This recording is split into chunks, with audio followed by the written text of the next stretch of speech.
Bom dia, povo de Deus, que a paz esteja com todos. Uma manhã bastante fria, mas isso não impede que a gente fale do amor do nosso Senhor Jesus Cristo. Já deixando bem claro, terminando o vídeo, você assistindo ele, dá um joinha lá, se inscreve no canal. Meu WhatsApp para qualquer contato é o 19 995636583. Você pode estar ligando, pedindo oração, tudo. Estou à sua disposição. Deixando claro que nós somos a igreja fora das quatro paredes, fora do comodismo. Amém?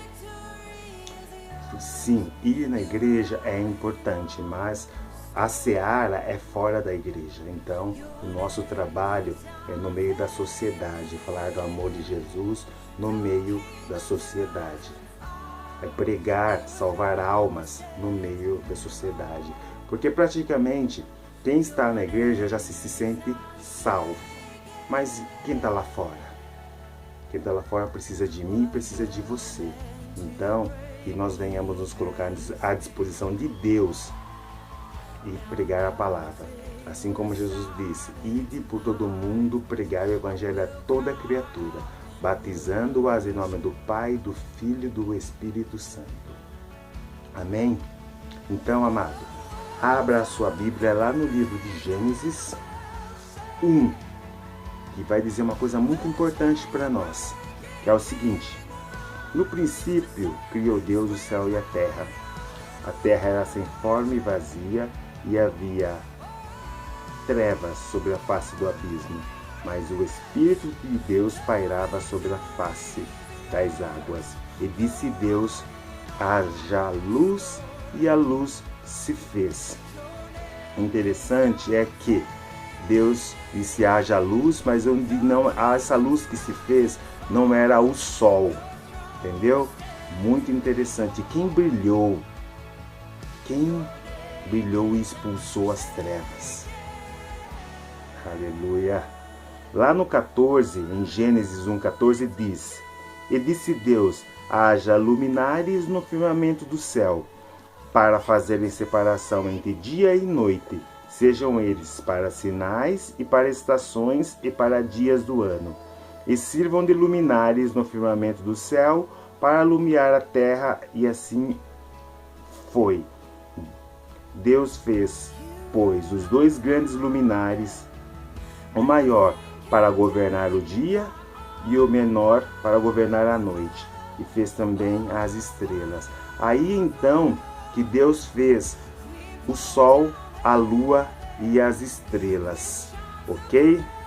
Foi nessa parte que Deus fez isso daí. Vamos lá para Gênesis 14, 26. Não, desculpa. Gênesis 1, 26. Que é interessante também. Quem será que estava com Deus quando ele fez isso? E disse: façamos o homem a nossa, não a minha, mas a nossa imagem, conforme a nossa semelhança. Domine ele sobre os peixes do mar, sobre as aves do céu, sobre os animais domésticos, sobre toda a terra, sobre todo réptil que se arrasta pela terra. Quem estava com Deus lá? Interessante, né?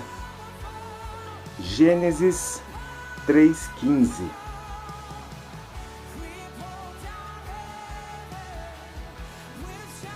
Gênesis 3:15 vai contar a história de Adão e Eva. Então, Deus pegou do pó da terra lá, criou o bonecão de terra, que era Adão, soprou nas narinas dele o fôlego de vida. Ele veio a vida. Tinha os animais, ficavam todos sem nome. Deus mandou Adão nomear os animais. Depois que Adão percebeu que cada animal tinha sua parceira, ele viu que ele era sozinho. Então, Deus, vendo isso também, se compadeceu. Fez Adão dormir e fez a primeira cirurgia laser, que ficou sem marca alguma, e tirou uma das costelas de Adão e criou a Eva, a mulher que Adão disse que era carne da minha carne, osso do meu osso. Lindo, né? Daí, Adão errou numa coisa. Não cuidou muito bem de Eva, deixou Eva livre pelo jardim. E Deus tinha avisado que de uma das árvores eles não deviam comer, que era a árvore do conhecimento do bem e do mal, porque os dias que eles comessem naquela árvore eles morreriam. Mas Eva se aproximou daquela árvore e então alguma coisa muito bonitinha, que eu acredito que era a serpente, se aproximou dela. Com voz sedutora, convenceu Eva a comer do fruto. Interessante é que quando Eva comeu do fruto, nada aconteceu, nada mudou. Mas a serpente pediu para que Eva levasse para Adão. E então chegou lá e deu para Adão. Mas na hora que Adão comeu a fruta, as escamas de seus olhos abriram. Por que quando Eva comeu não aconteceu? Porque Eva não era a autoridade. A autoridade estava sobre Adão. Quando Adão comeu, eles viram que estavam nus. Eles tomaram ciência, tomaram conhecimento das coisas. E daí passaram a morrer, porque antes disso eles não morriam. E quando Deus passou na viração do dia para procurá-los, eles não foram encontrados porque estavam escondidos de Deus, porque estavam nus. Depois, seguindo adiante, meu amado, lá em Gênesis 14, 18, Abraão tem um encontro com alguém muito misterioso, mas que era um sacerdote do Altíssimo, que ofereceu pão para Abraão. Melquisedeque. Quem era Melquisedeque? Depois que Melquisedeque serviu a Abraão depois de um despojo de uma batalha, ele deu o dízimo a Melquisedeque, o sacerdote do Altíssimo. Os historiadores dizem que Melquisedeque era o próprio Cristo, andando sobre a face da terra. Aleluia. Lá em Números, também, vamos abrir a Bíblia aqui, ó. Números 24.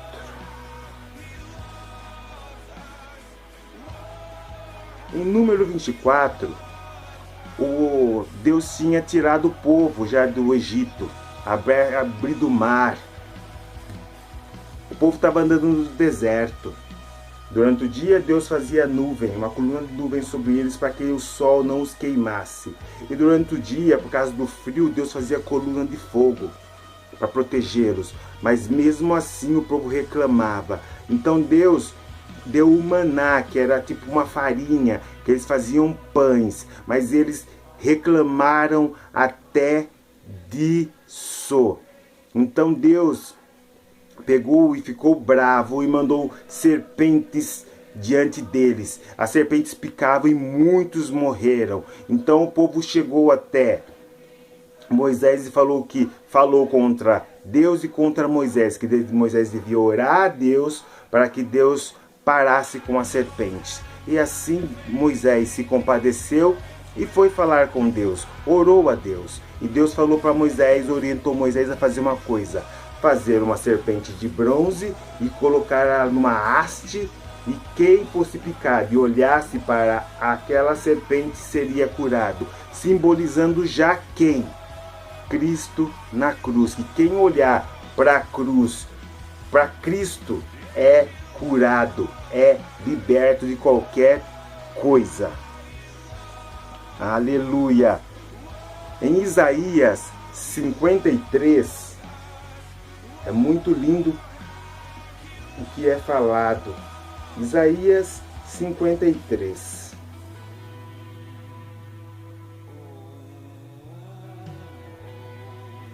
Olha aqui que diz em Isaías 53.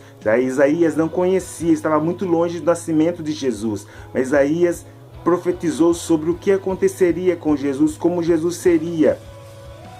Quem deu crédito à nossa pregação e quem se manifestou o braço do Senhor, pois foi crescendo como renovo perante ele, e como raiz que sai de uma terra seca.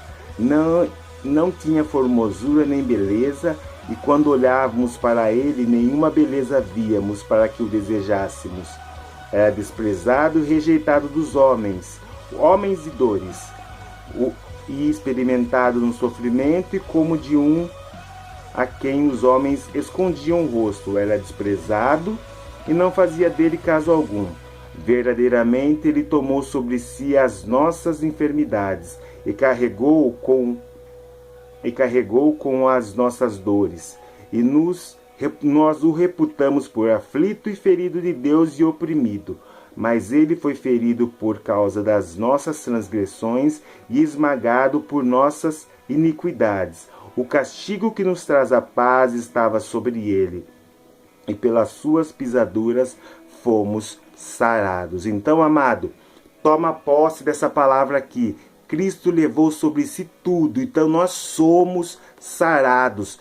Toma posse disso, somos sarados. Depois do último livro de Malaquias, Deus, do Velho Testamento, Deus se calou por 400 anos. Deus olhava para a terra, procurava um justo que pudesse morrer pela humanidade, para a purificação do povo, mas não encontrou. Mas lá no céu, alguém se apresenta diante de Deus e fala: eu vou até eles. Então um anjo, depois de 400 anos, aparece diante de Maria e fala para Maria que ela engravidaria do Espírito. Quando ela estava despoja, estava separada de José, ela engravidaria do Espírito. E quando José ficou sabendo que Maria estava grávida do Espírito, tentou, para não defamá-la, não casar com ela e ficar longe dela, mas em sonho o anjo explicou tudo para José, e José aceitou a Maria. Aceitou Maria porque sabia que o que nascia dela era o Filho de Deus. Aleluia! Então, lá vamos abrir o nosso livro. E lembrando de uma coisa muito interessante que eu deixei passar. Lá, quando o povo estava um pouco antes de sair do Egito, eles simbolizaram algo muito precioso para nós: a Páscoa. E na Páscoa, eles sacrificaram o cordeiro e passaram o sangue do cordeiro nos umbrais da porta, para que o anjo da morte não entrasse na casa deles. E quem é chamado hoje do Cordeiro de Deus que tira o pecado do mundo? Jesus. Até lá no tempo de Moisés, Jesus já operava. Jesus já era mencionado nas Escrituras. Abra sua palavra, a Bíblia, lá em Marcos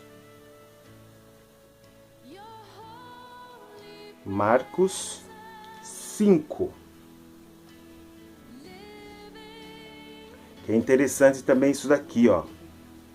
Chegando então do outro lado do mar, a terra dos Gerazeus, e logo que Jesus saiu do barco, lhe veio ao encontro dos sepulcros um homem com um espírito imundo, o que tinha a sua morada no sepulcro, e nem ainda com cadeias podiam prendê-lo, porque tinha sido muitas vezes preso com grilhões e cadeias, e as cadeias foram quebradas, e os grilhões despedaçados, migalhados, e ninguém podia dominar. e sempre de dia e de noite andava pelos sepulcros e pelos montes, gritando e ferindo as pessoas. Vendo de longe Jesus, correu e adorou, reclamando com grande voz, disse: Quem que tenho eu contigo, Jesus, Filho do Altíssimo? Conjuro-te para que não me atormente. Então, essa parte aí, o endemoniado chega diante de Jesus, lá, interessante, ele conhecia Jesus já. Chegou diante de Jesus e falou: não me atormente. E pediu para Jesus, ele tinha um monte de porcos ali, por próximo ali, pediu para entrar dentro dos porcos, Jesus ordenou. Entraram, e outra coisa, o nome deles era Legião, porque eles eram muitos. Então saíram muitos ali e entraram nos porcos. Os porcos foram, se jogaram do abismo e morreram. Então as pessoas ali expulsaram Jesus ali por causa disso. Então Jesus foi dali por causa disso. Mas o interessante é que os demônios já o conheciam. Agora, abra lá em João. Lá em João 1, que diz a revelação de tudo. No princípio era o Verbo, e o Verbo estava com Deus, e o Verbo era Deus. Ele estava no princípio com Deus, e todas as coisas foram feitas por intermédio dele, e sem ele, nada do que foi feito se fez. Nele estava a vida, e a vida era a luz dos homens. A luz resplandece nas trevas, e as trevas não resplandecem contra ela. Então, até aí. Então, quem estava com Deus no início? Jesus. Quem era a palavra? Quando Deus dava a palavra, quem fazia era Jesus. Jesus fazia acontecer tudo. No princípio, ele era o Verbo. E o Verbo estava com Deus, o Verbo era Deus. E o Verbo se fez carne e habitou entre nós. Mas nós não o reconhecemos. Não o reconhecemos. Lá em João 3,16 diz o seguinte: porque Deus amou o mundo de tal maneira que deu seu Filho unigênito para que todo aquele que nele crê não pereça, mas tenha a vida eterna. Porque Deus enviou seu Filho ao mundo não para que julgasse o mundo, mas para que o mundo fosse salvo por ele. Quem crê nele não é julgado, mas quem não crê já está julgado, porquanto não crê no nome do Filho de Deus. E o julgamento é esse: a luz veio ao mundo. Os homens amaram antes as trevas que a luz, porque suas obras eram más. Porque todo aquele que faz o mal aborrece a luz, e não vem para a luz, para que as suas obras não sejam reprovadas. Mas quem pratica a verdade vem para a luz, a fim de que se manifeste, para que seja manifesto que as suas obras sejam feitas em Deus. Amados, Jesus esteve aqui, viveu aqui, mas os homens não o aceitaram, porque as suas obras eram más. Por isso que eu falo que nós precisamos continuar falando do amor de Jesus, porque o mundo está nas trevas. Nós somos a luz, a igreja, fora das quatro paredes, fora do comodismo. Precisamos pregar a palavra em tempo e fora de tempo. Ide por todo o mundo, pregar o evangelho a toda criatura, batizando em nome do Pai, do Filho e do Espírito Santo. Jesus esteve no início, está no meio e vai estar no final. No final ele vai vir como juiz e vai fazer separação. Vamos ou para Hades ou para o seio de Abraão. O Hades será jogado no lago de fogo e enxofre, tá? E o outro, vida eterna ou morte eterna. Você decide isso em vida, meu querido. Então falo para você, que decisão você está tomando hoje? Se você está pecando, pare de pecar. Se você está tendo relação sexual antes do casamento, pare de ter. Se você está se masturbando, pare de fazer isso, porque você Deus pode pedir sua vida a qualquer momento. E você vai para o Hades. E o Hades no final vai ser jogado no lago de fogo e enxofre. Se você rouba, usa droga, seja qual for o seu pecado, pare. Volte para Cristo. Ele é o exemplo. Ele diz: eu sou o caminho, a verdade e a vida. Ninguém vai ao Pai senão por mim. Então, aceite a Cristo, viva com Cristo, viva por Cristo, porque Ele morreu por nós para que hoje nós vivêssemos a vida dele. Então, toma essa decisão. Viva para Cristo, que é a melhor decisão que você tomar na sua vida. E que o Senhor seja contigo. Que você tenha uma ótima semana, um domingo abençoado no nome de Jesus e uma semana de vitória. Isso que eu desejo para você. E esta é a palavra para você hoje. O Verbo estava com Deus, o Verbo era Deus, e o Verbo se tornou carne, habitou entre nós e nos salvou, nos libertou das garras do diabo, das garras do pecado. Hoje nós podemos dizer, somos livres. Tem gente que fala que vai para Jesus e fica preso. Não, Jesus é liberdade. Jesus é liberdade. Todas as coisas me são lícitas, mas nem tudo me convém. Então, nem tudo edifica. Eu posso fazer tudo. Jesus me deixou fazer tudo. Mas nem tudo me edifica, nem tudo convém que eu faça. Então entenda isso. Você é livre para amar Jesus e viver para Jesus. Cumprir. Se nós vivêssemos para Jesus, o nosso mundo seria totalmente diferente da condição de hoje. Mas a maioria escolheu as trevas e o mundo jaz no maligno. Então, conto com você para pôr luz neste mundo. Amém? Que Deus te abençoe grandemente e que você continue brilhando no meio da sociedade, porque a seara não é dentro das quatro paredes de um templo. A seara é fora. Quem está dentro da igreja, dentro de um templo, se sente salvo. Mas quem está lá fora, perdido, precisa de você. Se disponha para Deus. Trabalhe para Deus, em nome de Jesus. Amém? Fica com Deus, fica na paz. Amo vocês. Se inscreva no nosso canal. Meu número eu já deixei no início. Dá um like, dá um joinha. Divulga o nosso canal. Vamos mudar a história da nossa sociedade. Amém? Fica com Deus.